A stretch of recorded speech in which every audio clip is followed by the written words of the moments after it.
नमामि शम्भुं पुरुषं पुराण नमामि सर्वज्ञमपारभावं नमामि रुद्रं प्रभुमक्षयन्तं नमामि शर्वं शिरसा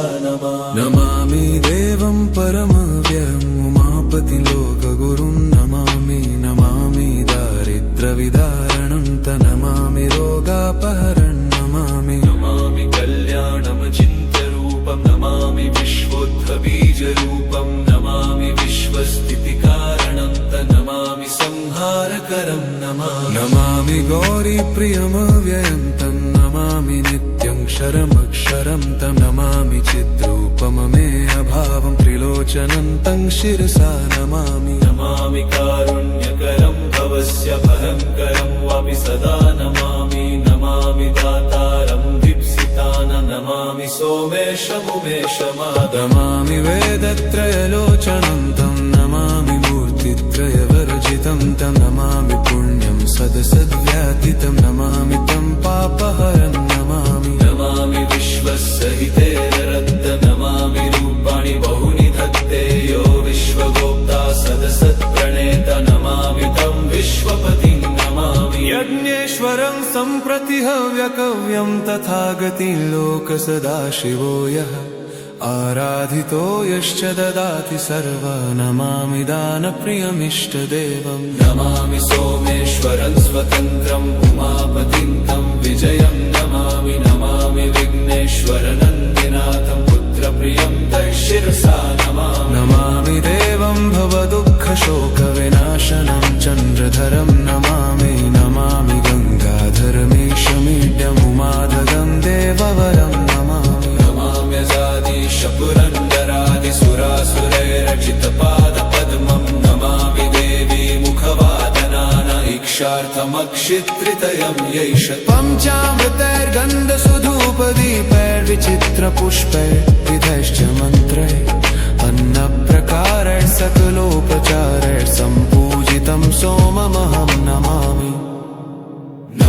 शम्भुं पुरुषं पुराण नमामि सर्णं गमपारवाम नमामि रुद्रं प्रभुमक्षयन्त नमामि शर्वं शिरसा नमामि देवं परमव्ययम् उमापति लोकगुरुं नमामि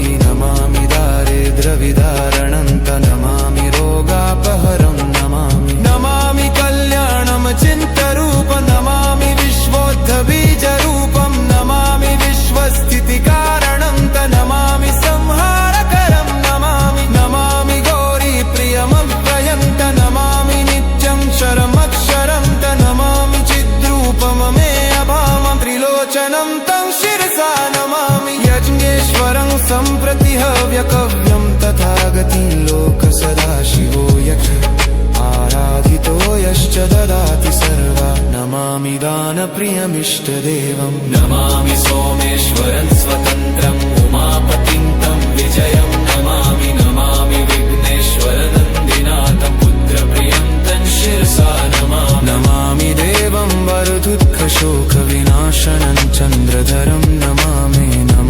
गङ्गाधरमीशमीड्यमुमाददं देववरं नमामि कल्याणमचिन्त्यरूपं नमामि विश्वोद्भबीजरूपं नमामि विश्वस्थितिकारणं नमामि संहारकरं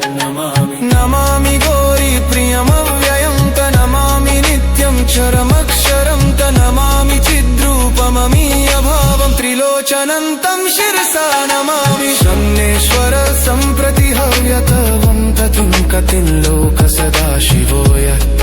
आराधितो यश्च ददाति सर्वा नमामि दानप्रियमिष्टदेवं नमामि सोमेश्वरं स्वतन्त्रम् उमापतिं तं विजयं नमामि विघ्नेश्वरभङ्गनाथपुत्रप्रियं तं शिरसा नमामि देवं भवदुःखशोकविनाशनं चन्द्रधरं नमामि गङ्गाधर्मीशमीड्यमुमादहं देवरवं नमाम्यजादीश पुरन्दरादिसुरासुरैरचितपादपद्मं नमामि देवी मुखवादनान इक्षार्थमक्षित्रितयं येष पञ्चामृतैर्गन्धसुधूपदीपैर्विचित्रपुष्पैर्विधैश्च मन्त्रैः अन्नप्रकारैः सकलो पूजितं सोममहं नमामि।